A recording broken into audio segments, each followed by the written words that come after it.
So I want to say, one, I want to get my PowerPoint up and then start talking. So I want to say hello, everyone, and thank you for coming today for today's webinar on women in professional research. I also want to say hello to the future audience members who are watching this, watching the recording of this. My name is Nala Hamilton, and I'm in collaboration with the Goldwater Scholars community for hosting this event and creating it. I'm a current undergraduate at Temple University, and I kind of wanted to organize this event just to answer some of the questions I had, and then a lot of my peers also had. So any women worrying about their future with a career in research. So the time frame for this webinar is around an hour and a half.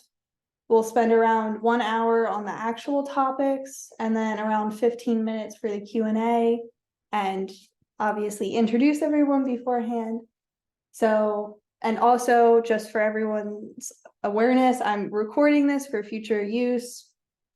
And the goal of this webinar is to have an open conversation about these topics.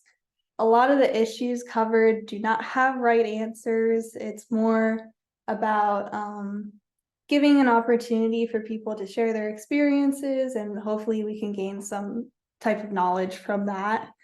So first off, the purpose, like I said, is for undergraduates or graduate students who are going into graduate school or just any type of career in research. And so let's meet the panelists. First, so I think we'll just go in order. So starting with Dr. Constantinou, I would like each of you to give a brief 1 to 2 minute introduction where you mentioned how long you've been doing research and what your current position is, what your research is on, and then also maybe your favorite food. I thought maybe it's something fun just to lighten up the mood. So yeah, Dr. Constantinou, take it away. Thank you, Nala. Hi, everyone. I am Martha Constantinou. I come originally from a tiny dot on the globe. It's an island in Mediterranean Sea. It's called Cyprus. It's next to Greece, but it's its own island. I was trained there and I got my PhD in Cyprus. I did all my research there. And I have been at Temple University since 2016, initially as an assistant professor. Last year, I was tenured and got promotion to the rank of associate professor of physics. So my research is nuclear physics. I'm a theorist, but my research has a strong computational component. So I often say I'm a computational scientist, even though we use computational work having a goal to understand nature. So I am primarily a physicist. I have been doing research for starting as an undergraduate student of 2001, probably I should say, in different fields. So I have changed my research direction over the years, but in the last 15 years, I have been in nuclear physics. And as for my favorite food, I would definitely say anything Mediterranean, I am up for it.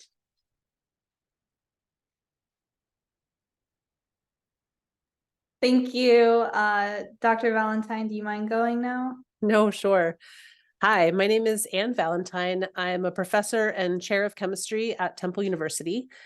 I grew up in Pittsburgh, Pennsylvania, and my training has been in the Mid-Atlantic and New England areas of the US exclusively. I started doing research as an undergraduate at the University of Virginia. And oh, look, there I am really big. And my first faculty position was at Yale University, where I was for 10 years. And I failed to get tenure there. So we could talk if you want about failure. That's, I think, an important thing to be open about. But in my own case, at least, it led to something better. And although it hurts like heck to be disappointed by something, I can honestly say 12 years after that. So I've been at Temple now for 12 years. So you can do that. I'm not doing that math for you. I'm old. I've been at Temple for 12 years, and this is a better fit, and I'm very happy in both my research and personal life. I have 3 kids, which maybe we could talk about, which is a lot of kids. You might hear some of them. I'm at home right now. My research is in bioinorganic chemistry, about metals in biology, how nature gets weird and not so weird metals from the environment, and then what nature does with the metals when it gets them. I feel that we're friends now, and so I need to tell you that before this meeting started, I hid 5 Hershey Kisses in the pocket of my my cardigan that I was going to sneakily eat, but now I've just totally outed myself. So I just need to own up to those. That is all. I love it. Awesome. Thank you. Okay, Dr. Davatzes. Am I still pronouncing that wrong? I'm so sorry. No worries. It's I'm Alex Davatzes, and let's see. So my trajectory is I grew up in Chicago, where I didn't know that there were different types of rocks. I thought there was just rock and that was it, and it made buildings.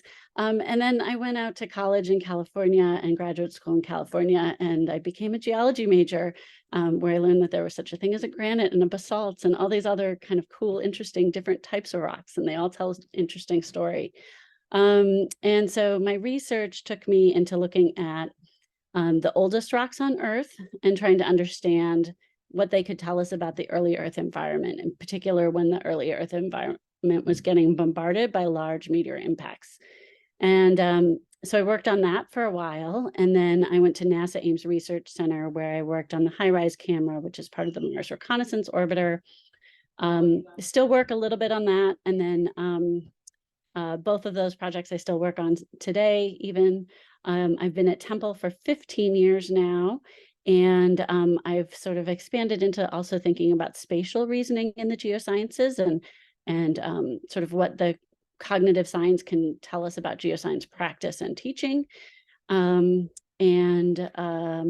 also director of diversity, equity, and inclusion for the College of Science and Technology as of this year, which is something I really enjoy working on and developing within our college. I have 2 kids and a spouse who is actually my chair in the Department of Earth and Environmental Science. So I also know about having a dual career couple, as does Anne. So we all have some interesting stories, I'm sure, to share. Oh, my favorite food. I love like all fish. So fish tacos, sushi, anything like that. Awesome. Thank you. I just came back from Italy, so I like the coast of Italy, and I think I'm tapped out for seafood for right now, but that's great. Okay, Minna, your turn. All right. Hi, everybody. So I have nowhere near the amount of experience that our other lovely panelists have. So I'm happy to be our resident novice today. I'm actually a first-year graduate student at UCSF, the University of California at San Francisco. And I just graduated from college just over a year ago from Vanderbilt University. So have kind of hopped around the South. I'm originally from Tulsa, Oklahoma. So I went from Oklahoma to Tennessee, and now I'm on the coast. And I live in San Francisco, and I wish this is what my view looked like, but in the meantime, we'll just enjoy that. So I'm in the biomedical science program here, or BMS, and I focus primarily on immunology. So I'm really interested in thinking about how we can harness the immune system to help kill things like cancer. But I've also recently garnered an interest in autoimmunity. And I will just quickly show off, I'm very proud of my immunology sweatshirt that I'm wearing today. So if any immunologists are on the call, shout out to you guys. So yeah, that's a little bit about me. And what was the other thing? Oh, favorite food. So my family is from actually a small country in Eastern Europe called Bulgaria, close to Greece. And so I would say my favorite food is, especially being far from home, I really miss my grandma's cooking. So anything that my grandma makes, that would definitely be my favorite food. So yeah, I'm excited to meet everybody. Awesome, thank you. Let me not make you big anymore. Okay. So we're gonna get into the actual topics of the webinar. So first we're gonna go through choosing your mentor, and oh, also thanks for doing that, guys. I know it's not super easy introducing yourself, so that's great. So we're gonna go through how to choose your mentor, power dynamics, and conducting and presenting your research, and then pregnancy and family planning, and then all the other things will be covered in Q&A. So there's a lot of other things, so hopefully we'll have enough time to go through them. And please save your questions until the Q&A, unless you think it's like super relevant and would be good for the discussion. So the goal of this webinar is to have, I think I said that already, but just like an open discussion. There's no right answers. So it's more about just getting to know getting to know different perspectives and how to approach different situations. So we'll start with the first topic, choosing your mentor, and Dr. Constantinou and Dr. Valentine will cover this, and then if any of the other panelists have comments that they want to add, say that after them. But yeah, so Dr. Constantinou, so for this topic, we want to know how students applying to graduate schools or in graduate schools can choose the best PI for their research. And so I'm sure this is like a whole webinar in itself, but hopefully we can walk through it. So Dr. Constantinou, if you can take over, that would be great.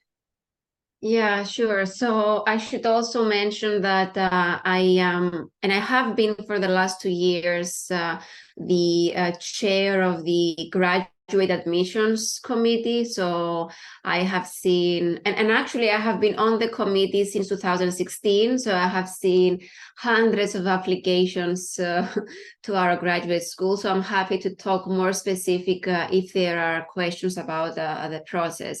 Now, for your question, how to choose optimally your mentor, I really wish the answer was so simple. So there are a lot of components one has to consider going into graduate school and looking into mentors. And not only the students have to make a choice who they want to work with, but they have to be chosen as well. And I think I want to start by saying that it's very important to make yourself available for discussions with the PIs. When the committee admits students, they typically have conversations with their colleagues if they have funding for graduate students, if they need more students into their groups. So the committee already has an idea what are the needs of the department in terms of graduate students. And it's good for the applicants and the accepted students to have also a role in getting to know the faculty. So I would say the best advice as an applicant and as an incoming student is email faculty. Don't be afraid to write and say, I'm applying to the program. I'm interested to hear more about your research, and talk to the people. It's good to have a personalized application and not just somebody who comes from a school and they have interest in that.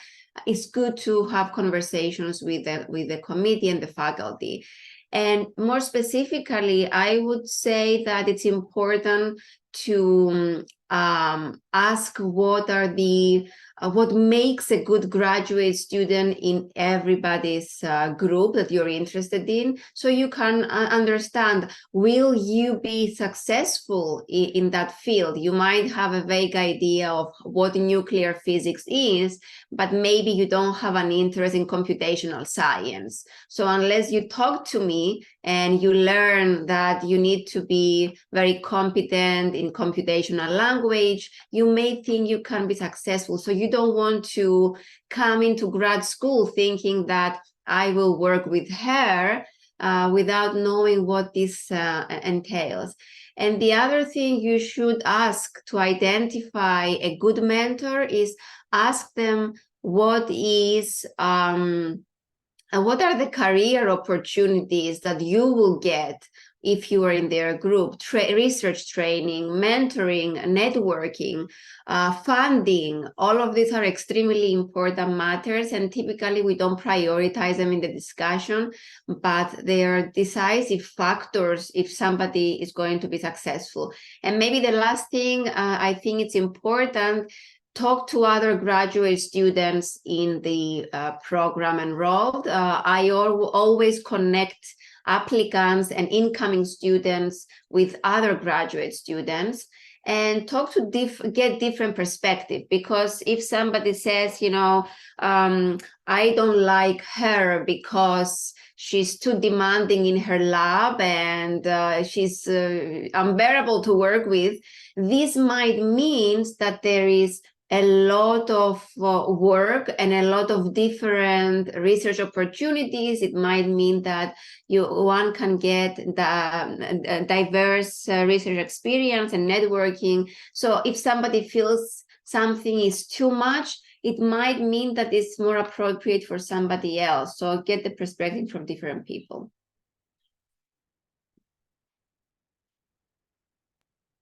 I co-sign all of that. That was all fantastic advice. Now I'm mentally checking off like the things I don't want to repeat from the list that I made. I think when we have students visit our program, and I know that you're all in different fields of science, I hope that at some point in your looking for labs that you have a chance to visit in person, especially now that the world's opening up again. I really think you can collect a lot of data by visiting programs in person. By going around and just, feeling the feel of a place, as you walk around, say, a graduate school or your current lab, if you want to get involved in undergraduate research, you kind of get a feeling of whether you could envision yourself being happy and productive and, building your science in a place. And I think sometimes that does feel a little bit like a gut feeling. I mean, some people like to make lists, pros and cons about different advisors. That can certainly help. But I hope that you have a chance to visit and just open yourself up to collecting all of that data. And that can look like seeing the current composition of somebody's lab, or asking, where have your graduates gone? Sometimes it's great to join a lab that's extremely well established with a fantastic track record, having produced stars, But other times the right fit for you might be the new lab just starting out, where you get the personal attention from the PI. When you're their first student, you get all their attention, for better or for worse. So I think opening yourself up to collecting those data is a really important part of picking a lab.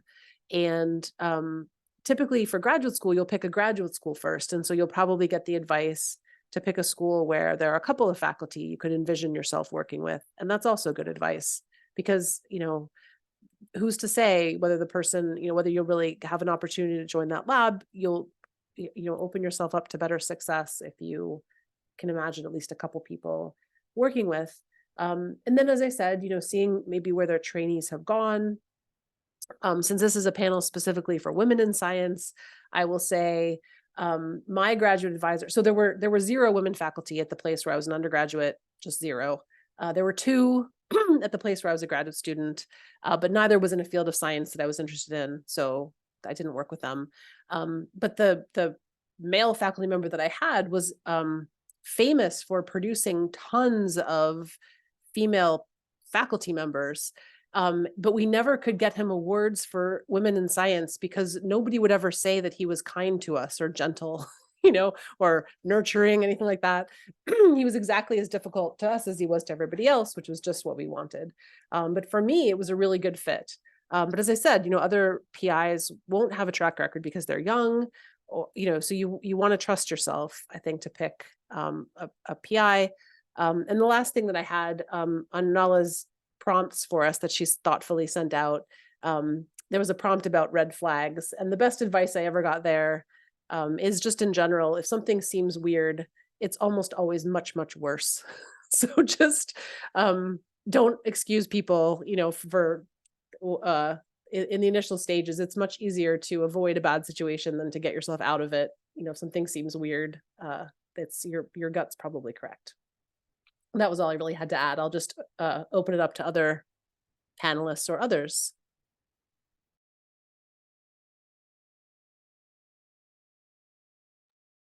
Maybe I can jump in here and just say that, like, actually, this is super helpful for me. I will just say selfishly, because I'm kind of going through the process of choosing a PhD mentor right now, actually. So it's really helpful to hear this perspective.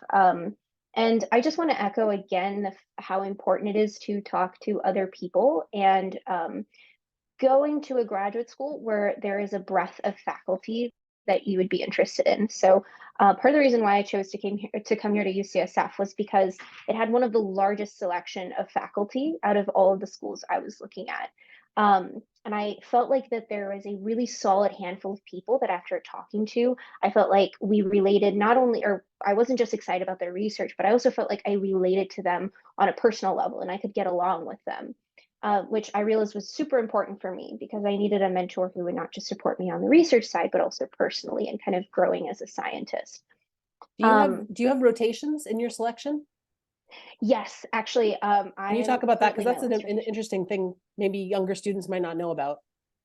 Absolutely, yes. So I don't know if it might be different in other programs. Like I have friends in kind of more computational or quantitative sciences that don't necessarily have rotations, but especially in the biological sciences, from what I know, it's fairly common. But essentially, what a rotation is that in the first year of your graduate school schooling, you have the opportunity to work for a few weeks to a few months in a few different labs. So for us here at UCSF, we have 10 weeks to work in 3 different labs across our first few quarters. So I'm currently wrapping up my 3rd rotation here at the end of this month. And it's kind of it's a really wonderful opportunity to essentially test drive different labs, because not only do you get an opportunity to do some hands-on work in the lab, but you really get to interact with people and see the day-to-day of the lab and see if you can fit into that environment, that research, if you just like doing the type of research, because I can tell you that there are certain protocols that I really don't like doing and I don't really want to spend the next 6 years of my life doing every day. But I've learned that there are other things that I really like and I think fit really well into the kind of graduate school experience that I can envision for myself. So rotations are really invaluable and I would highly recommend doing them and choosing rotations that are all a little different from each other, especially if you're starting out. So I will speak for myself, like I came straight out of undergrad, so I feel like I'm kind of on the lower end of the experience spectrum. I really liked being able to work in a new lab, kind of more established labs that work more computationally, labs that were more wet lab, or basically trying different flavors of lab. And it really helped me feel confident in knowing for myself what I was looking for. And that's another thing I will just say, that going into graduate school, I think having a general idea of what you're looking for and being confident in that is really important, especially for, again, since this is kind of a women in STEM panel, I think it's really important to be confident in what you're looking for and what you need, and not like worrying about how that's going to be perceived by other people. So yeah, just go into it with knowing what works best for you and not feeling bad or apologizing for that to anybody. Because if somebody's not willing to give you what you're looking for in a mentor, then that's okay. That's just a different fit, and you shouldn't feel bad about it or anything like that. It's just not a right fit, because this is a two-way street. Like the PI is looking for a great grad student, but you're also looking for a right mentor. So it really has to work from both sides. You find out what, like, for example, if you want a more hands-off PI or a more hands-on PI, did you find that out based on talking to other graduate students? Or how do you find that out, really? Is it just from talking with people? I think that's, yeah, that's I probably. think there's two parts. I mean, the part about what is the PI like, you can find that out from talking to people, but what do you need? Then you need to look inside yourself, I think. I was going to ask, Minna, did you have an opportunity to do a summer start for grad school? So for those, because the ability to do rotations is field specific, super common in biology, much less common outside of biology. But for many fields, you have the opportunity to kind of start grad school in the summer before you really start grad school. And so when you go out and visit, that's a thing you totally can ask about. For one thing, it shows you're super eager beaver, ready to get going, you know? But, you know, maybe often you can join a lab, kind of no obligation on either side. And so if you can make your own rotation, if they don't already work into part of your program, and I did this as a grad student, it was great for me because by the time my classmates showed up, you know, I knew where all the bathrooms were and like where the best food trucks were and all that good stuff. You know, I already knew some of the admins, and so it was great for making me comfortable for starting grad school. Otherwise, I think, you know, I might have been a little more awkward. So that's the thing you can ask about in different programs is if it's important to you, and if you have that summer, you don't have some other kind of plan, then you could possibly ask about one of these early starts to give yourself a rotation and a tryout. Yeah, I mean, I'll just say that personally, I didn't do that because I felt like I kind of needed to take a little bit of time off between college and grad school. But I know a lot of folks here who like maybe came out of industry or took a little bit of time off to masters, biotech, whatever it may be, who definitely did that. And I think that they have all said it was super, super helpful. Because yeah, I mean, you kind of get started in your PhD in a like kind of a low stress environment before things really ramp up, before classes start, and you're just in lab transitioning into grad school, learning what it's like to be a grad student before you have the extra pressures of like advising meetings and seminars and journal clubs and blah blah blah and all the other things that come with graduate school, which are all fun, but you know, they all take up time. So I would highly recommend it for people who are interested in that and kind of think that would be helpful for them. There's definitely a lot of programs at a variety of different schools, and it's always helpful to ask what those options are like for students. Awesome. Thank you guys for going through that. So now we're going to move on to power dynamics, which is one of the main topics that I've really worried about or just like thought about, because I feel like a lot of people it's kind of taboo and people don't really like talking about it. But basically, we want to know, how can you have the best type of relationship with your mentor when there's underlying power dynamics, like them being your direct superior, and then also in gender roles, if your mentor is male and you're a woman. So I think Dr. Davatzes and Minna are going to talk about this. So take it away. Do you want me to start, or Minna, did you want to go ahead? Please go ahead. Okay, great. So power dynamics, very interesting. So very much like a sort of like, as we were just talking about with different advisors, there might be some that are more hands-on, some that are more hands-off. Similarly, there's going to be different relationships that you will have with different kinds of advisors. And so I absolutely recommend talking to students who are currently in the program, but also, if you can, students who have graduated.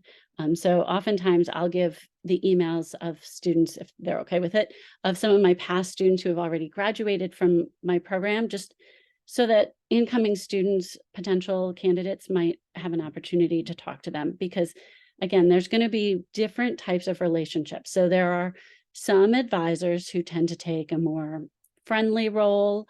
They treat their lab groups more like a close, friendly relationship, and some that actually want to have more of that hierarchical type structure to their lab. So where there's the advisor, and then there's postdocs, and then graduate students and undergrads, and it's very hierarchical. And that can be pretty independent. So I think it's important going into it that you kind of get a sense of that, and that's an opportunity that you can both talk to the advisor about beforehand, getting in. But once you're in that situation, or once you're in a research group, one thing I want to also sort of an idea that I want to put out there that I've heard in a variety of different ways is that you can develop a constellation of mentors. And I think that this is a very important idea and a very important thing to think about, because you will have your advisor who will be your primary research advisor throughout this. And I, typically think that that relationship should stay as professional as possible. But you're also going to need different things, and one person can't provide all of those things. So you may have sort of a female faculty in the department who can help you with some of the difficulty you may have in sort of speaking your mind about something. Or there might be another person who's sort of in a similar family situation that you are, that can sort of provide some of that support, or maybe just provide different insight into ways to go to conferences and behave in different conference types of settings. So one thing I will say is that helps a lot with the power dynamics is just sort of developing that constellation of mentors. So in some cases, I have been a mentor for students who are not even at Temple University, but they're at another institution, and they feel uncomfortable with certain scientists. And so we just make a pact that I am going to stick to them like glue whenever we know that this other male had made sexual advances, on her, she was uncomfortable around him. I was going to stick like glue to her whenever we were in a conference together. So you can use sort of that constellation to help with potentially uncomfortable situations like that. So I would highly recommend that. And then the other thing I would just add about that is, if you're feeling that you're noticing something that's happening, much like Anne said before, if you hear red flags, that's probably bigger than you think it is. But if you're noticing something that's maybe not happening to yourself, but to somebody else, you are in a particularly powerful position to say something about that, because oftentimes folks will feel very uncomfortable sharing that they're in a situation that they're not comfortable in. But if somebody else comes in and supports that, and what I've found is every time I've spoken up and said, hey, I noticed you're only nominating the male students for this award, what's up with that? The male faculty are surprised by that and say, oh yeah, you're right, I need to do something about that, right? So it's oftentimes that it's just an unawareness of something that's happening. And so keeping an eye out for each other can often also be particularly helpful and useful. So I'll let you go and see if there's anything else you want to add. Sure, absolutely. I think that idea of having a constellation of mentors is one of the most important things that I've heard here in grad school, and it's super reassuring to hear that this is something super important. And also another thing I really want to highlight is how important it is to seek out other women in positions of power, and I think that if you find the right people, you can be open and honest with them in a lot of ways. And I found that here, I've had an advisor who has helped me tremendously in navigating certain uncomfortable situations. And I just am super, super grateful for that, because, in those situations, sometimes you're like, man, am I just making this up? Like, am I just in my own head about this?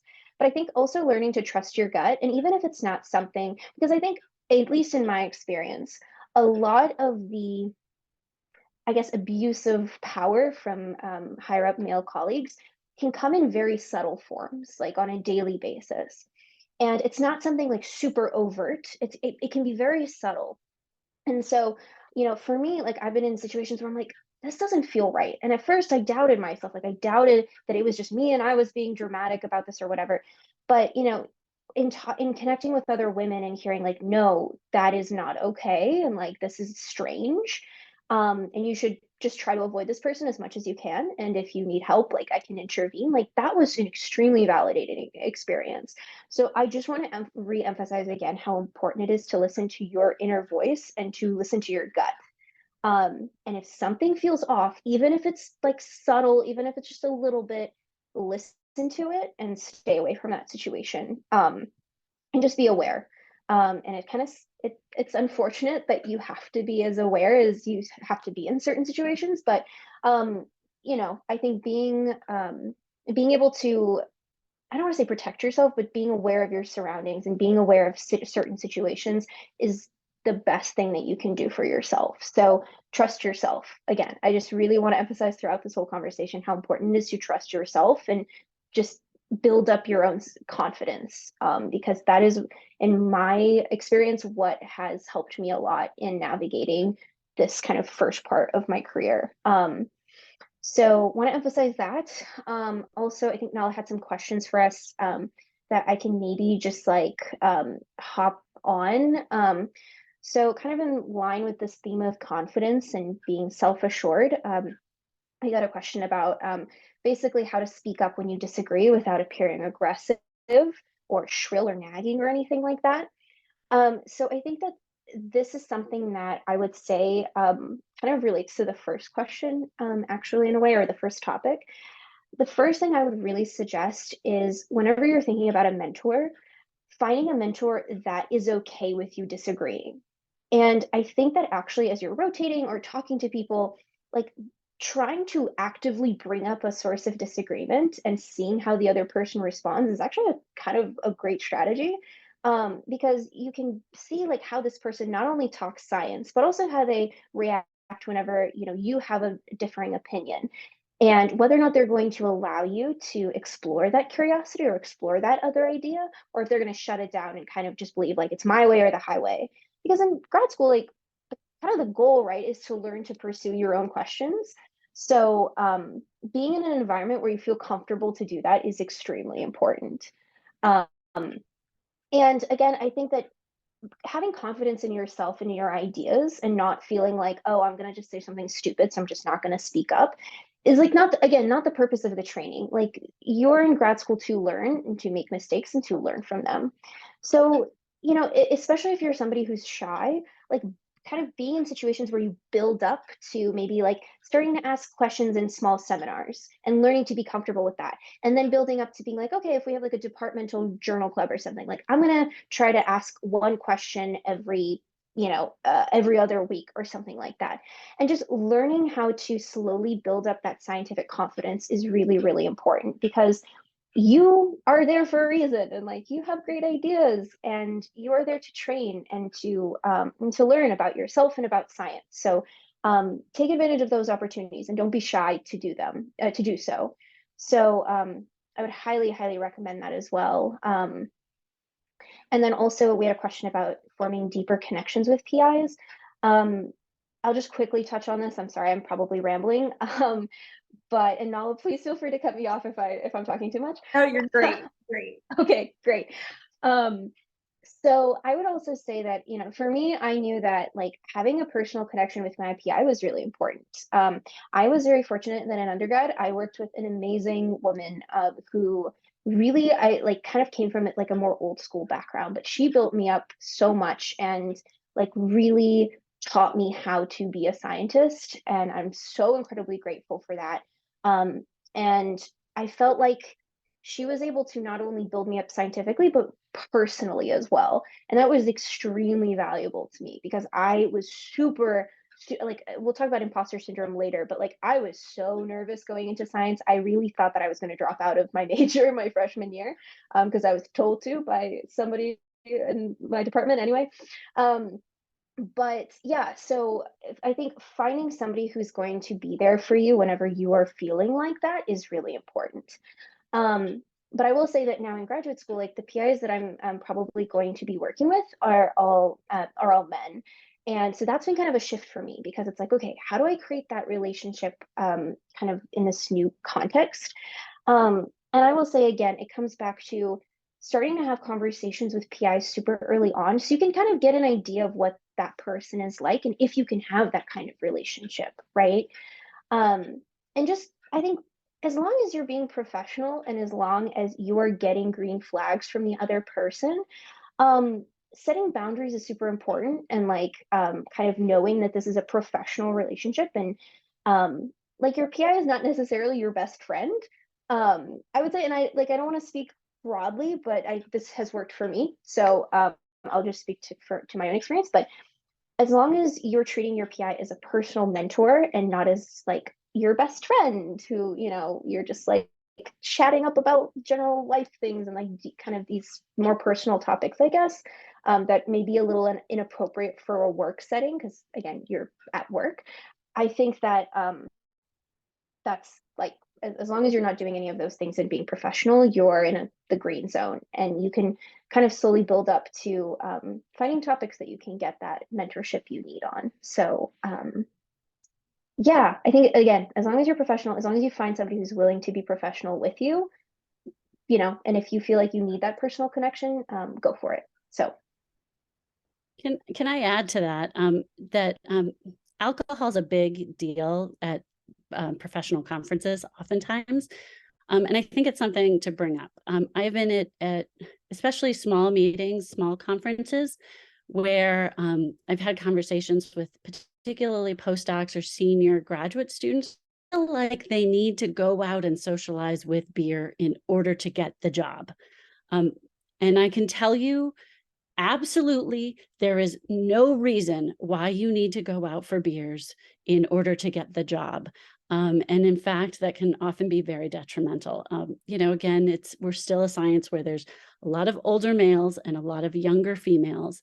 And that creates a really uncomfortable dynamic. That's not just with your advisor, that's with sort of the greater scientific community, but could also be with your advisor too.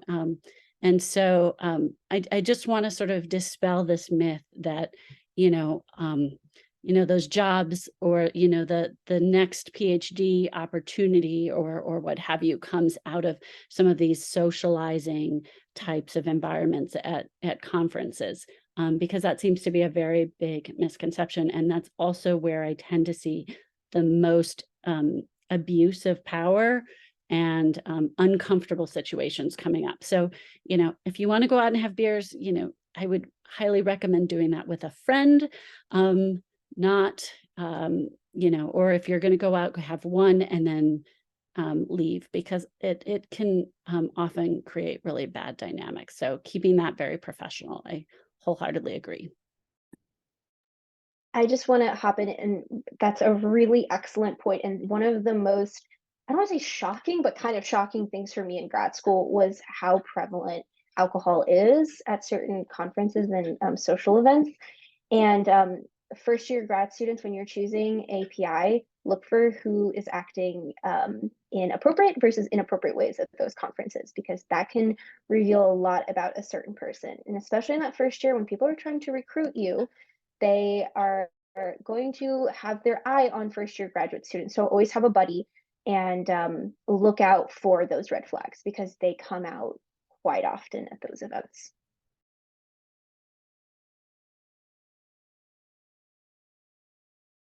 Sorry, I'm also taking notes, so it's like hard to stay on top of it, but that's a great point. I did have that idea that a lot of sort of personal relationships are developed over alcohol, which is not great. I'm not a heavy drinker, and it's like kind of a bummer to know that, but now I know that that's not true, and so that's great news. Thank you both for sharing.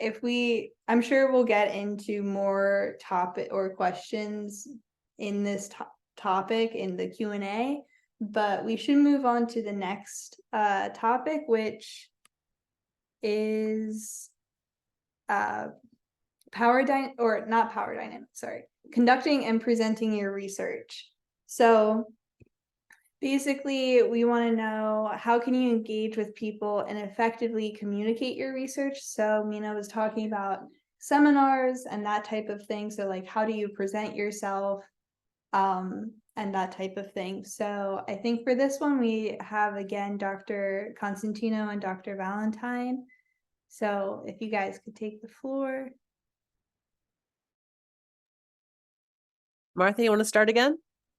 Why don't you go ahead and first this time? Okay, sure. So I think one thing that I think is really helpful is when you, I guess I felt like the question was more about presenting your research so I think a useful thing is to think about yourself as telling a story. So sometimes students get so wrapped up in the details of the work they're doing that they forget that really the work that we're doing doesn't mean anything if we can't share it with other people. And so it's a really good skill to practice, and it takes a long time to practice, being able to tell your story in a way that keeps people paying attention, where you're giving them absolutely everything they need to understand what you're telling them and not lots of extra stuff. So both of those are mistakes, right? If I'm not building the logic for you where you can understand what's important about what I'm saying, then I've not helped you understand my work.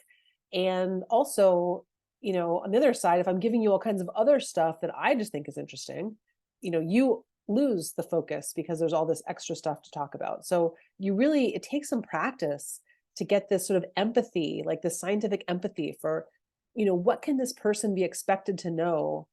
And it depends on who you're talking to. Are you talking to grandma? Are you talking to your first year lab mate? Are you talking to a senior person in lab?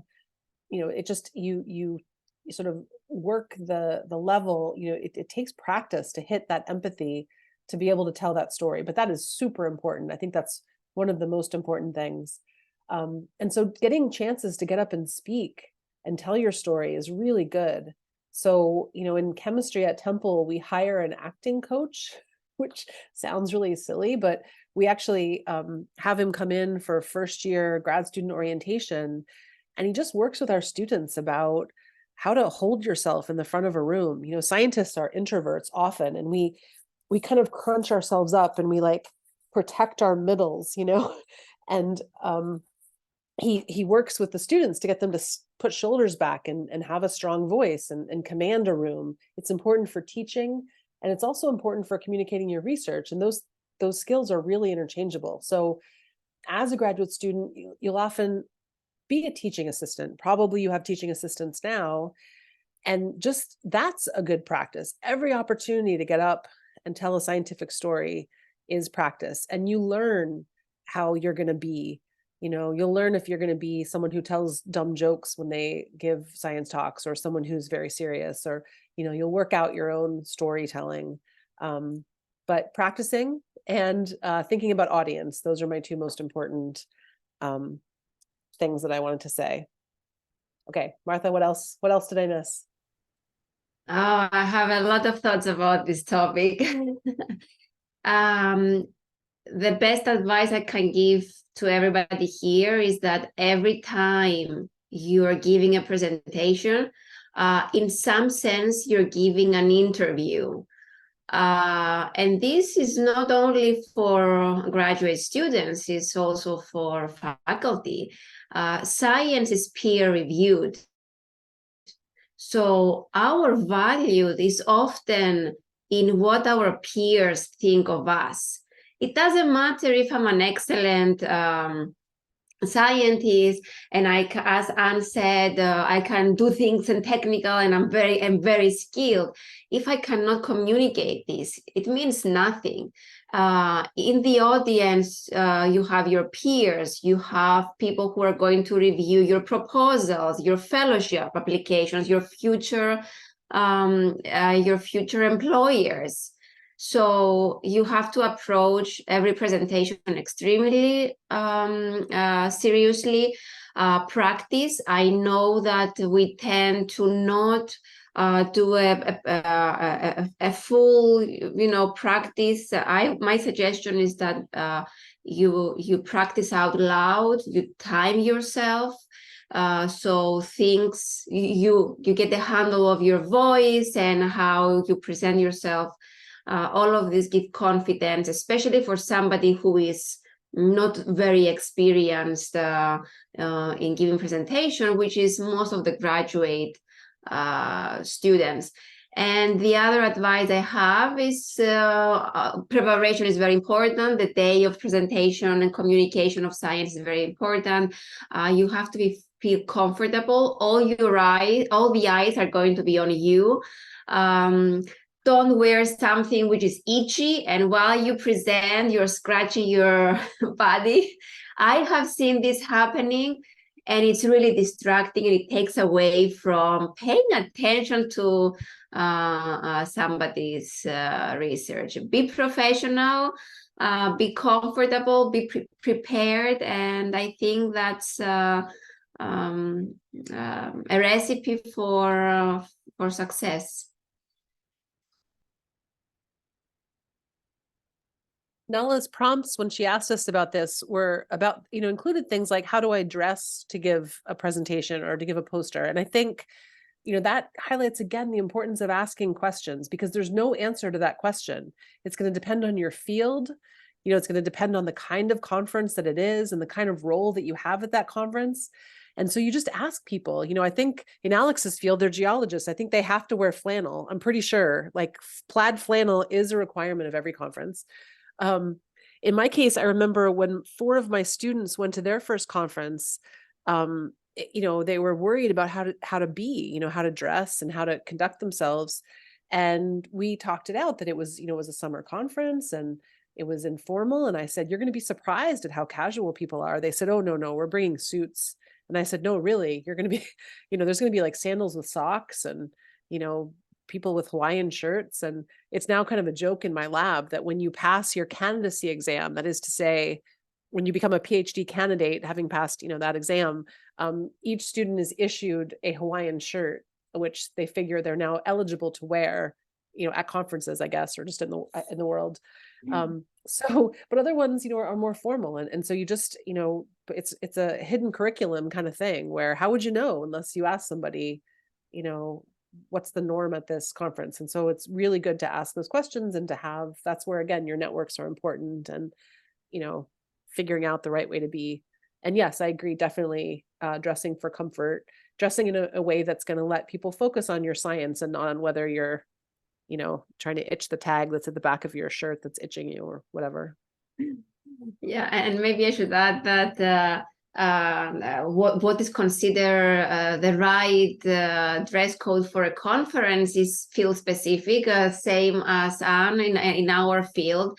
Everybody's with flip-flops and they're really casual. Some people wear clothes that are they're close to disintegration, and that's how physicists are. I don't operate this way. I like to be, dressed with a blazer or pants or something more professional. The downside to that is that I am very often considered the secretary of the conference. So, somebody who is a woman and is amongst 90% of the participants being men and very casual, confident in their casual attire, I stand out, and it's not always for a good reason. It's to say that, I am serving those scientists. But again, this is very personal. It's okay to dress up. I would be a little worried to dress down if your field kind of requires a more formal dressing.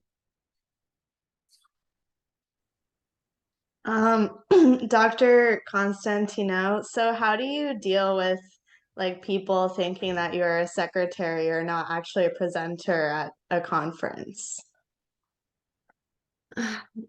just try not to pay too much attention to it. I mean, the last time it happened, it was 10 days ago, a conference in Greece. We were at the resort, so everybody was very casual, and I was with a blazer. And I just said, no, I'm a scientist myself. And I think if you kind of play it a bit on the fun side, people, they react in a positive way too. It's not because people are malicious. We have stereotypes, right? You think of it of a scientist. You don't think of the people who are sitting on this panel. I think we have to choose our battles, and I think it's too draining to overthink and have to defend myself in every single situation. So I said, no, I'm a scientist. And they said, oh, that's excellent. And we laughed about it, and that was it. I feel that for me, that's the best reaction, provided it doesn't come from, a continuous harassment from other scientists. So the scientists are not the ones that tell me I'm a secretary. It's typically people that are around the conferences, the people who are serving, and the people looking for a secretary, etc. So that's a different situation. If you feel that you're being harassed by your peers and you're not taken seriously, it's a different situation. But I'm talking about more of a light aspects here. Have you guys ever experienced like you aren't being taken seriously for sort of gender specific things, like maybe wearing high heel? I don't know why I think that, but like I just have a thing, like I feel like people think like if I wear high heels that I'm not taking the situation seriously or something like that, but obviously that's silly. I don't know. Well, it was funny, Nala, because your prompt said, what about makeup? What about high heels? And I don't like makeup or high heels, so I hope that's not required. I think you don't want to dress sexy, right? Like you're not trying to attract a mate. But especially, and like Europeans, they look nicer. Like they just dress up more than we do. We're slobs in the US. So some of it's going to be cultural specific. But I think if you're dressing in a way that makes you feel good, or maybe you're really short, like I've known really short scientists who absolutely wear high heels because it makes them feel more powerful and like they're not looking up at everybody. So sure. But you're not trying to attract a mate. So I would like to separate what makes you feel good about yourself, including your height or whatever, maybe hiding a flaw in your face that you feel weird about and you feel better with whatever makes you feel good, versus, think to attract someone romantically. That's completely off the table at professional meetings, or should be. But I don't think something bad about somebody if they have heels on or makeup. I think it's fine. I wear heels, but professional type of heels. You have to look comfortable. So often when you go to conferences and workshops, you're going then to walk to dinner, walk around, walk from room to room to go to different parallel sessions. You don't want to look like you're trying to catch up with everybody. But in my experience, you see all kind of people, that some people like to wear some comfortable heel, which is what I go for. But many women are without heels, without any makeup. The way you see me now, that's the way I present myself in conferences. And I don't feel like it's too much or it's not enough. So I think as long as people, you don't exaggerate with your appearance. It makes sense. Yeah, I actually think that the diversity in clothing I've seen at conferences has sort of increased over the years. It used to look like at a geology conference that, literally the flannel and hiking boots, like you were about to go into the field, even though you were giving a professional talk. It was in some ways a little ridiculous. And I actually appreciate the fact that you now see some people in heels or skirts or or dresses or things, because it represents the diversity of the different things that we do. I mean, some geologists, look at other planets on the computer, and don't necessarily wear hiking boots. So, I think it's wonderful to wear whatever you're comfortable in. And it really shows growth in our science that's happening.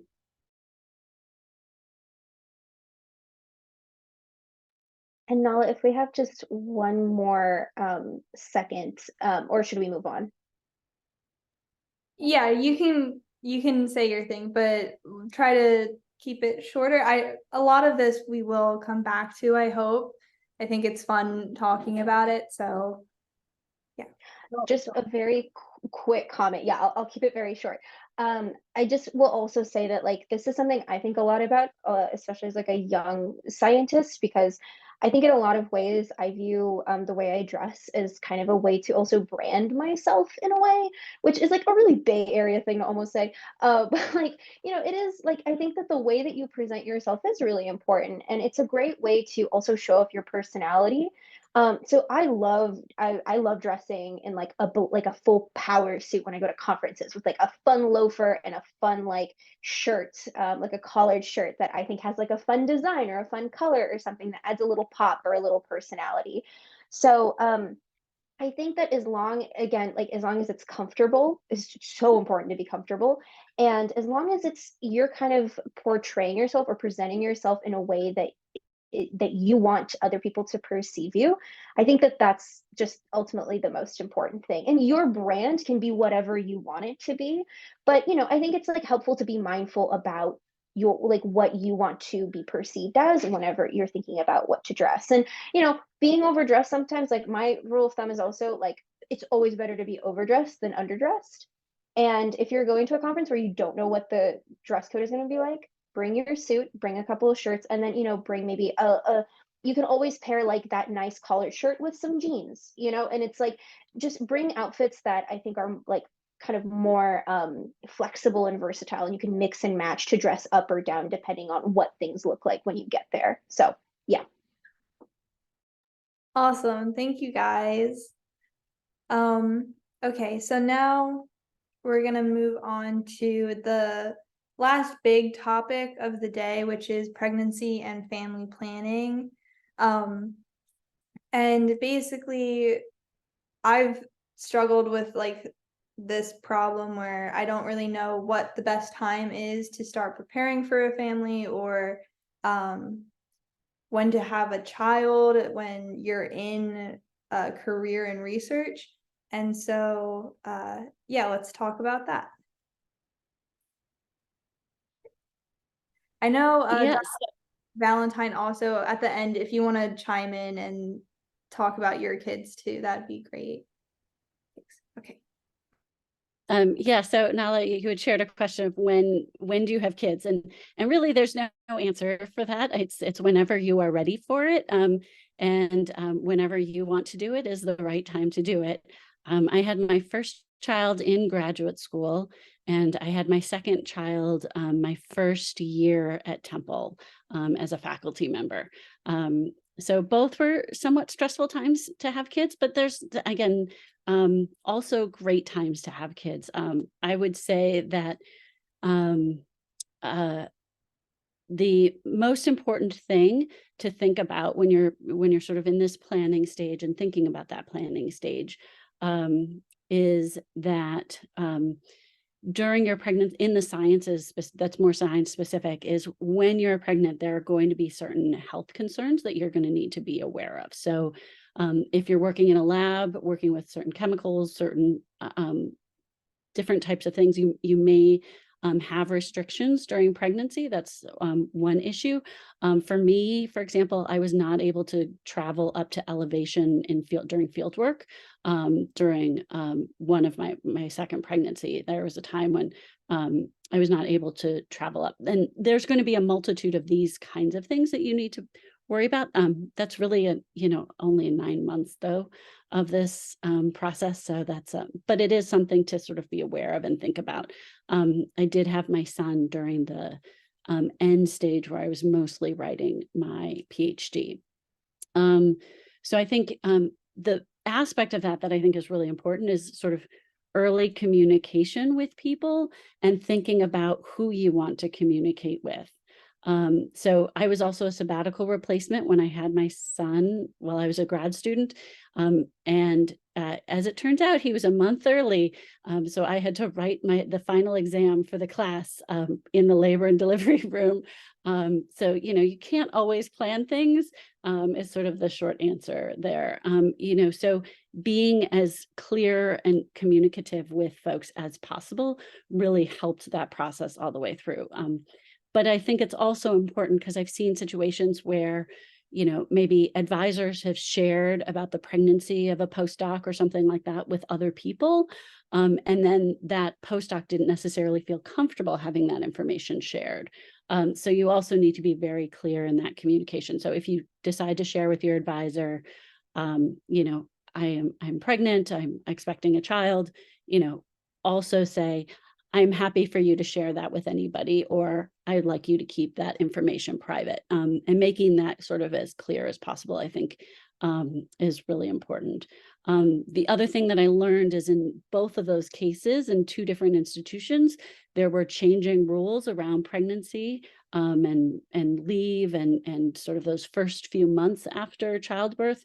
There was no policy at all, no grad students were apparently ever pregnant at Stanford.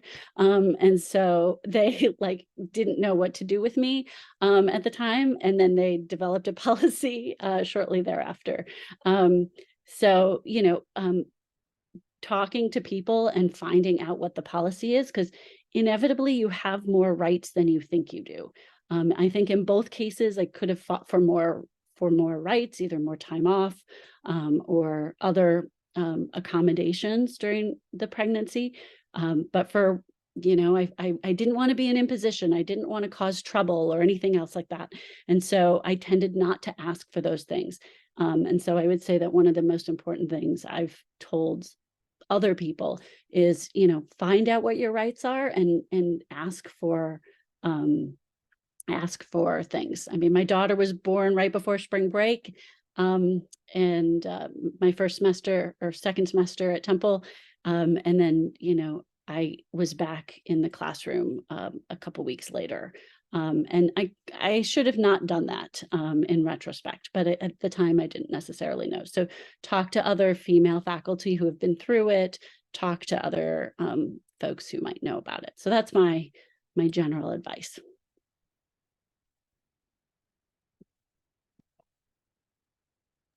I think I guess I got put on for this because I do have, as I mentioned before, 3 kids. Unlike Alex, I had mine a bit later, and I hope if you get nothing else from this discussion, you get the idea that there's no one right answer to this question of when to have a family. There's 1,000 ways for it to work. You only have to find one of them for yourself. And so for me, I was a bit later. So I had I'll give you my ages just to, I had my kids at 36, 39, 42. So the first one, I had been promoted to associate professor at my first university, although at my first university, that associate professor promotion doesn't come with tenure. So I was pre-tenure, but I was promoted already. And then I had my daughter after I got turned down for tenure, and I was moving to Temple and in my last year there. And then my third child, after I had tenure and I was here. So, it was kind of different every time. It also depended the time of year. I had very easy pregnancies, so that was good. I didn't have any that were, by no choice of mine. I mean, there was no genius planning to any of this. I would like to be clear, but just by luck, mine happened to be timed at easier times for an academic. But I will just say that now as chair, I try to be the better, to help my current junior colleagues navigate family growth in a way that will be helpful to them. So one nice thing in my department, we do have 7 tenured and tenure track women chemists, and we have every possible combination of planning. I mean, we have, a single mom, we have, people that are married with no kids, we have me with quite a lot of kids, we have, people, it's just so my goal as chair is to make that as easy as possible for my junior colleagues. And so now when I find out that someone is having a child, whether it's a man or woman, actually at Temple, it's the same policy, the same leave policy. I just start sending them the paperwork, right? Like, here's the form you have to fill out or whatever. So, I do think things are getting better. I hope that things will continue to get better for your generation. But like I said, if you learn nothing else, there's really a lot of ways for this to work out, whether you start your family when you're younger or older. Each has advantages and drawbacks and lots of ways for this to work out. That's my main message. Have you guys ever felt like worried that when you're on leave that you're gonna miss out on the research that's happening like in your lab? Like if you're a current grad student, I feel like scared to take time off just because like that time could be going towards doing more research or something like that. But I don't know. Yeah, I think it depends on what stage you are. Sorry, someone else started talking. Oh, no, go ahead, Anne. I was going to say, it depends on what stage you are. So, if you're a grad student, then you're going to have to negotiate that. Like, is your project just going to pause? Is there something you could do remotely? Can someone else pick up some slack for a while? I mean, I could imagine that looking lots of different ways. Once you're the PI, like I was, like I told Nala this, but we had an email exchange that, I'm not just going to step away from my lab for a year or 6 months or more than a day, actually, because it's my responsibility. Those people are my responsibility in that research and being their mentor. So, but on the other hand, then you're not directly in the lab anymore. So that, again, pros and cons. So yeah, there is a certain missing out, but I think, you don't have to have like a hard stop to your maternity leave, right? It's not like you just, exit yourself permanently and for everything. And then one day you come back full time. One of the great things about our field is that you can ease yourself back into it. And so people ask, like, how much maternity leave did you have? And I always say, well, like, what are you asking me? If you're asking me how long before I check my email, probably like an hour, right? Like, what else are you going to do? You're stuck in bed. Like, there's nothing else to do. But if you're asking me like how long before I was back really full time, it was many months. And I think that's a great thing about our field, is that it can be really flexible like that. And especially now, with all the ways we've learned to be flexible in the pandemic, I think that can only help with making everything work out for you, staying in touch, attending things virtually.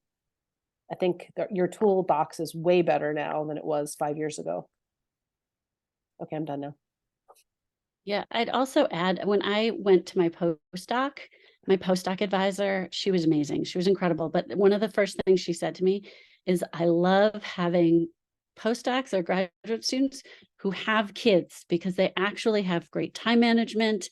They, she's like, you just learn a different kind of skill set that helps you with time management. And so she sort of valued that piece of it. So, it wasn't so much that, oh, having a small child was taking me away from doing this postdoc work. It was that I was working set hours, but I was getting the work done during those hours. And she sort of recognizes that and knew that. And the other thing to keep in mind is, like, they're little, and they're, pregnancy and the sort of this early stage is a very short period of your life. It seems like it's never ending when they're crying all night, but the first couple months, but it really is a very short period of time. And, you're a parent for ever after that. So now with an 18-year-old, you're still a parent, right? And there's still things that you have to, so it's, it is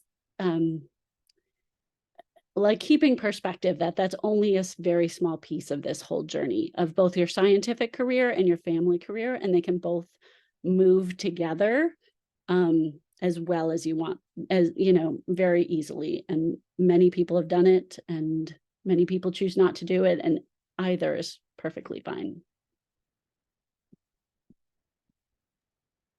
It's so great to hear people talk about it. I don't think I've ever had a conversation where people actually like talk about it, which is great. And we're on perfect time for the Q&A. It's awesome. So, if people want to take a quick break, like a bio break. I think I heard someone say it's like if you need to go to the bathroom or get some water, do that right now while I'm setting up. So be back in like 2 minutes or something like that.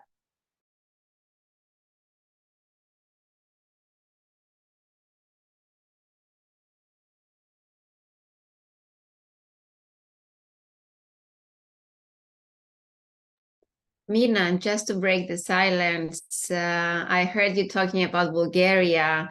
My husband is Bulgarian and he introduced me to the wonderful cuisine. I learned about banitsa and I'm sure you had in mind that when you were saying earlier your grandmother's cuisine and cooking.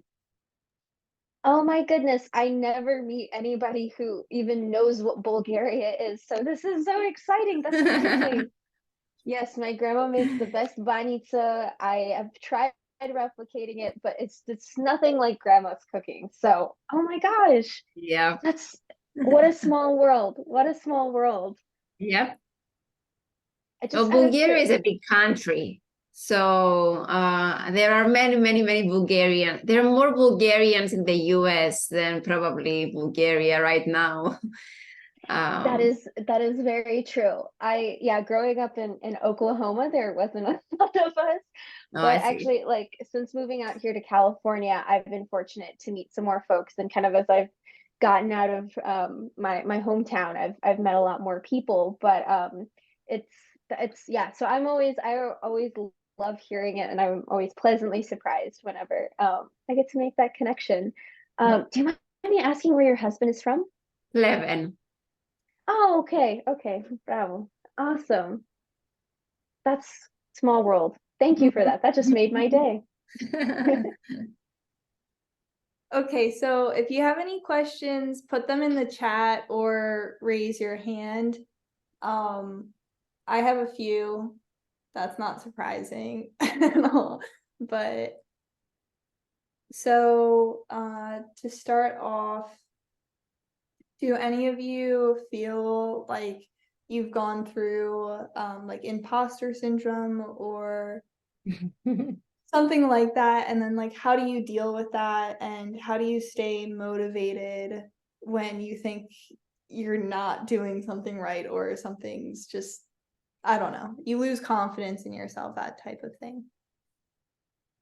It never goes away. It gets better, but it's something you carry throughout your professional career. At least that's my experience. But I do feel that hard work and scientific achievements make things easier, as time progresses. But I think also with time you learn how to manage that feeling. I don't have a better answer than that, other that it gets easier. You live with it, and it's good to enjoy your successes too, not only your worries, how good or how not good enough you are.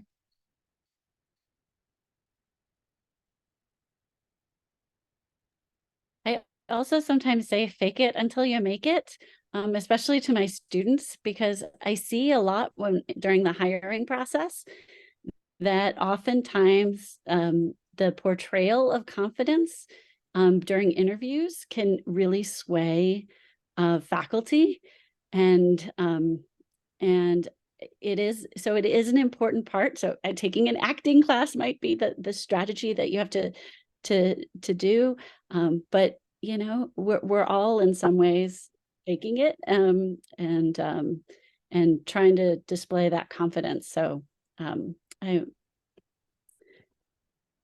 would say it is important to try to do that.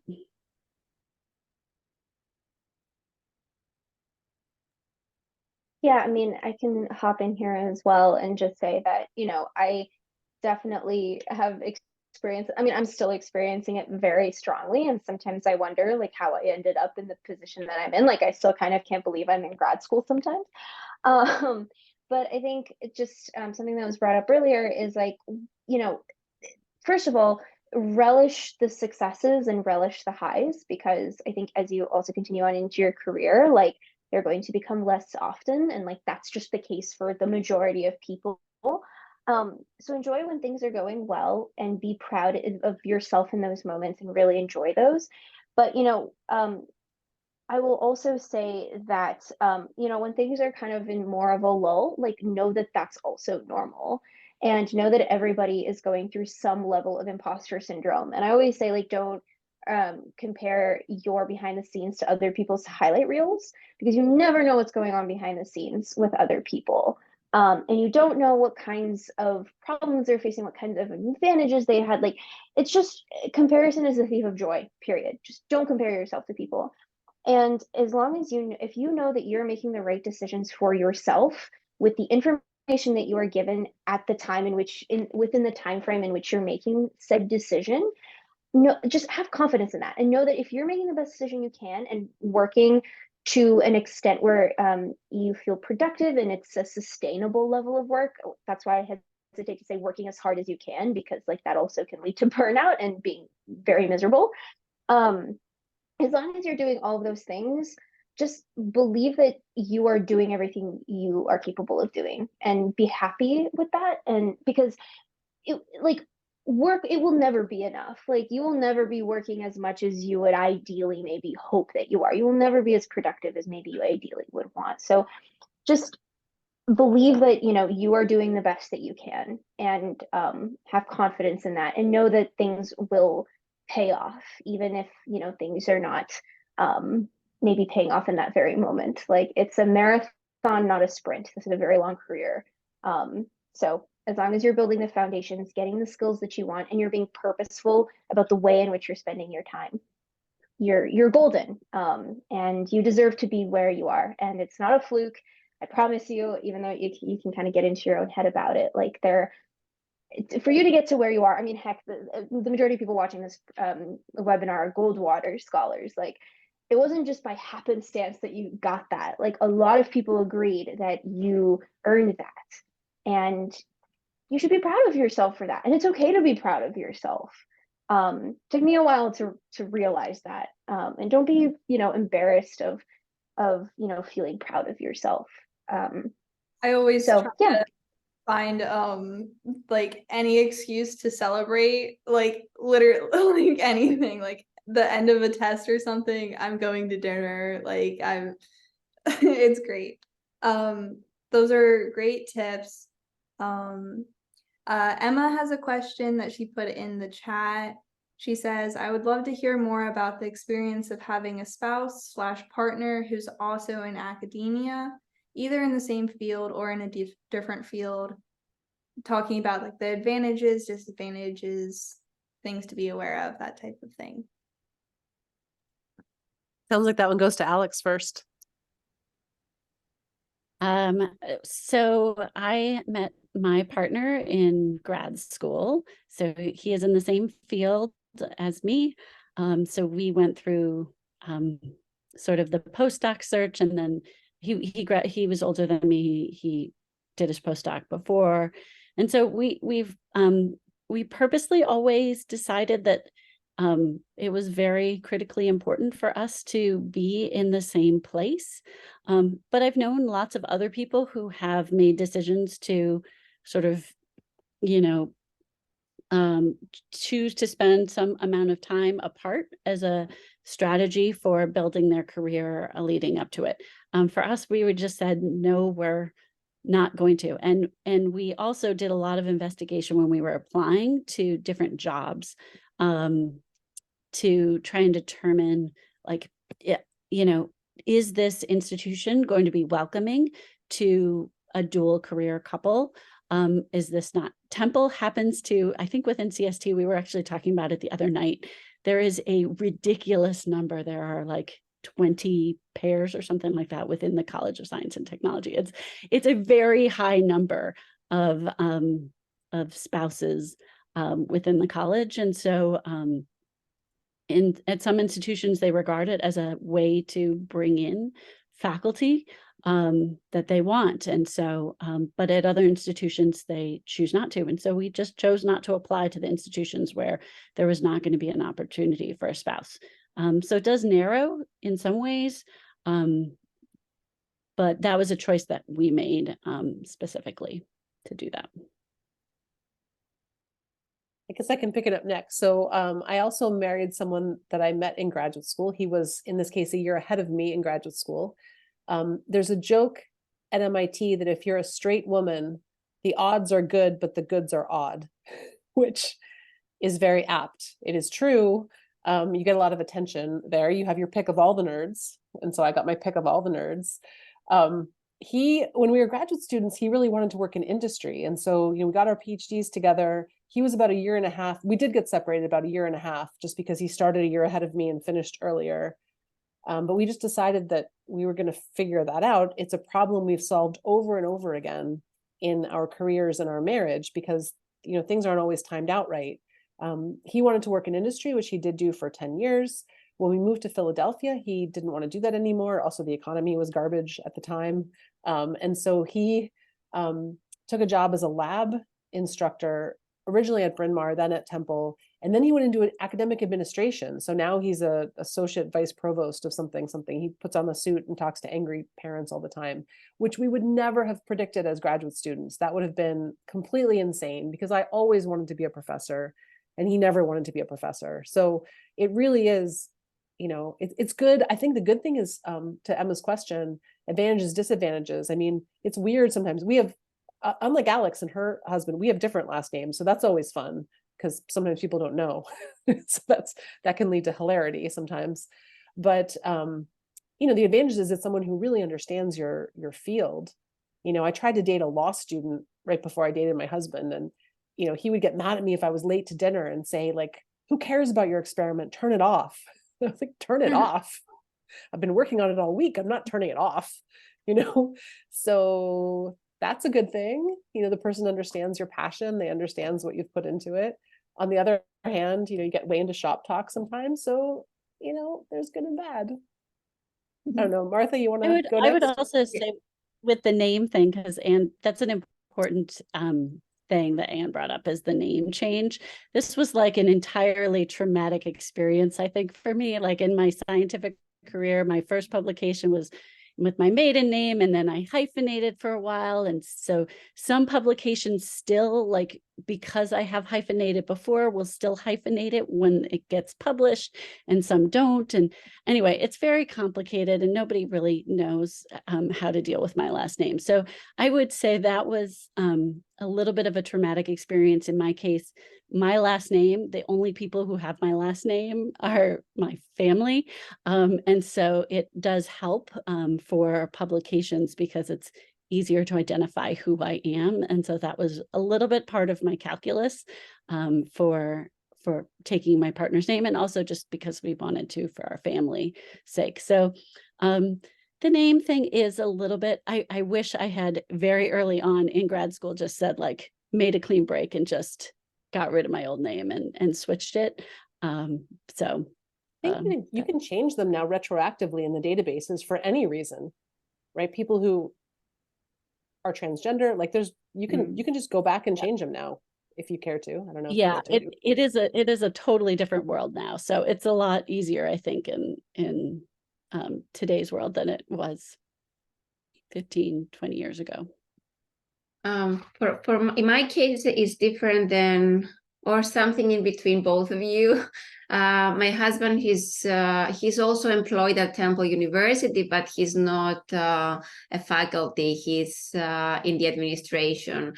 And also for us, it was pretty clear that I do not leave our home country where we came from Cyprus. I do not leave for a career on my own, and that we moved together as a family. So I was very honest when I was interviewing in the US, and I said that, I am married. Some people don't want to disclose this information. They feel that they might harm their application. They might, add another level of difficulty. I prefer to be very honest with everybody. I said, I'm married. My husband is coming with me. He's not a faculty. So having two faculty positions can often be very easy, as Alex said, or it can be very difficult. And I did say that he's open to many different things. And actually, Temple University, by the time I leave the interview until I get back home, they ask for his CV and try to help because they consider me a very strong candidate. And their willingness to help with my husband it helped making a decision to come to Temple. So I had another offer, but I realized it would be a bit more difficult to be in a smaller place, not in a big city. So eventually it worked out. But I think that in our case, people had to see the value in me to try and consider hiring a spouse. Thank you. I don't think,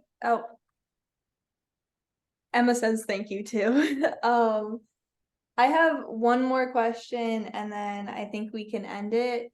Do you guys have any experiences of having to set boundaries in graduate school or in your professional careers?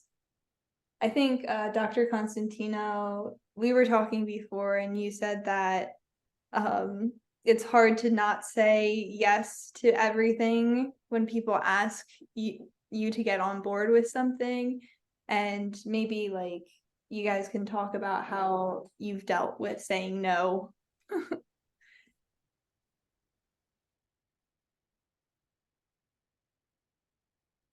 Should I go first? So my going into a faculty position, you start having to be included on committees and do service. And at the very beginning, you're extremely excited because you think, oh, they have thought of me to be on that committee, and you think it's something extremely positive, which is, I mean, service is one of the things that is being considered when we are being promoted and tenured, etc. But then soon you realize that there is, in my experience, more women take more responsibilities when it comes to service. And it's because we are good at it. We are responsible. We deliver. And then they think, why am I going to go to that person if they're not going to deliver? I will go to this lady who is going to be very responsible and take it seriously and work overtime.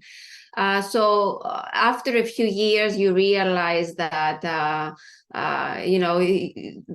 you have to say no, because when you spend a lot of time doing service, other people are spending a lot of time writing papers and advancing their research and careers. And I think that is extremely important. And naturally, because the number of invitations to do more service increases with as you climb the ranks of academia, I think unavoidably you will be saying no. But I guess the advice is, before you say yes, think about if it's worth your time and sacrifice other things to do that. Yeah, that last bit was perfect advice, to just, take a beat before you say yeah, especially if you're a people pleaser, or if you're a person who's always been successful and always done the hardest thing and always said yes to every opportunity. That's going to get you in trouble. And I'm a huge hypocrite saying this, because I am the worst at it. Like, I constantly agree to things I don't understand what I'm agreeing to. I could give you 100 examples, but I'm trying to be better too, just to get more information about the thing I'm agreeing to do, or, you know, advise someone, or whatever the thing is, you know, you really do need to preserve yourself and your time and your sanity and all the limited amount of, you know, work that you have to do. So, you know, taking a beat, asking for more information before you automatically say yes to things is fantastic advice that I also need to follow better. I'm also terrible at this, but somebody gave me advice. I'm really terrible at this, but somebody gave me advice after I agreed to host a big conference at Temple next summer. And he's like, so, you know, if you're always willing to like your future self, to volunteer your future self for things. And so if you wouldn't say yes to doing it tomorrow, you know, really think carefully as to whether or not you can do it in the next month, in the next, you know, in the next week, in the next month, in the next year. I still said yes to the conference, but I think it is good advice to sort of always sort of take that moment, as Anne was saying, take a beat and say, you know, would I agree to this if I had to do it tomorrow? Because I'm probably not going to have more time next week. And maybe to add to that, what Alex said is that it can harm us. It's not only the work that goes into and the hours that have to go into something, but if you agree to host a conference, for instance, which is, let's assume that the conference is not so important, so prestigious, just for the sake of the argument. If you're invited to give a plenary talk, a keynote talk at the same period, you're forced to say no. And unfortunately, these are the things that have happened to me personally, that I took responsibility. And as Alex said, because I felt it's next year, it's fine. I don't have, my schedule is not all filled up next year. When time approached, I had to turn down very prestigious invitations to do things the same period of time because I committed to less important things, and that's very bad to do. I can also say from the student perspective, as someone who is like kind of actively in the process of trying to learn how to do this, I will also say that in graduate school, like you will be presented with so many opportunities, and learning how to say no to projects and talks is super important. And I would say that especially at the trainee stage, kind of having an idea of what you are trying to get out of certain opportunities or certain parts of graduate school can be really helpful in helping you guide your decisions and choosing where to invest your time. So like if somebody asks you like, hey, do you want to collaborate with this startup company or something, and you're not interested at all in learning anything about biotech, then say no, you know, like it's not really something that you're necessarily interested in. But if you're considering going into industry after your PhD and want to create some connections, say yes to that opportunity. So I think that, you know, having a very clear set of expectations for yourself and what you want out of your training is super important. And obviously those things can change. I'm not saying, you know, you need to know exactly what you want out of your PhD for starting day one, but being very mindful about where you're investing your time, because you do have a limited set of time. And especially again, at the training stage, I can't speak to the faculty stage, but at the training stage, your main priority should be, you know, being a bench scientist or computational or whatever, like doing your research. And at the end of the day, I was told this by a previous mentor that kind of your success in research is largely determined by the time spent at the bench and time spent reading papers. And again, that might be slightly different for different fields, all the disclaimers, but I think that, you know, remembering that what your priorities are, and if you need to, even writing them down on a piece of paper and ranking them is super, super important, and can really help you, I guess, have like a really clear framework for making yes or no decisions as you're presented with a variety of different things as they come up, because your time is a very precious commodity and your time is no less precious than anybody else's. So don't give yours away for free when other people are guarding theirs. And if a bunch of people have said no to an opportunity and you're like asked to do that, consider that, that, you know, a lot of people have said no, and take that into account when you're making a decision. So. Awesome. Okay, well, that was great. I want to say thank you so much to the audience members who came today, and also in the future when you're watching this again, thank you. And also thank you so much for the panelists for being here and participating and sharing your wisdom. It's really great that you guys agreed. I do ask if the panelists could stay after just for a quick question, but other than that, thank you all for coming and have a great night.